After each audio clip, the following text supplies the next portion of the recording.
Good morning, Standard 2. Today we're going to be moving on to cursive letter R. So let's go ahead and take a look. We're going to start off with an upstroke, straight down to the tip of the line, right back up on that line, half around, curve out.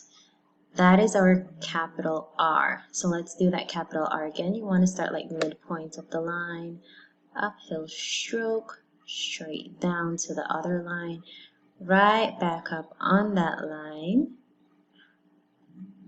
half around back and out.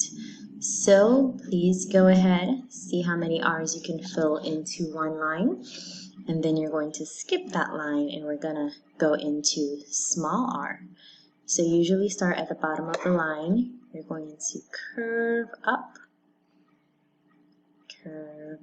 again, down and out. So let's try it again. Start to the bottom of the line. You're gonna like curve up again, curve down and out.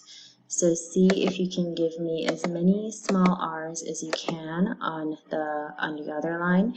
And then you skip a line, give me capital R's, skip a line, give me small r's, skip a line, and give me capital R's again. And just like that until you're completed with one page. And then you send me a picture of this. Bye!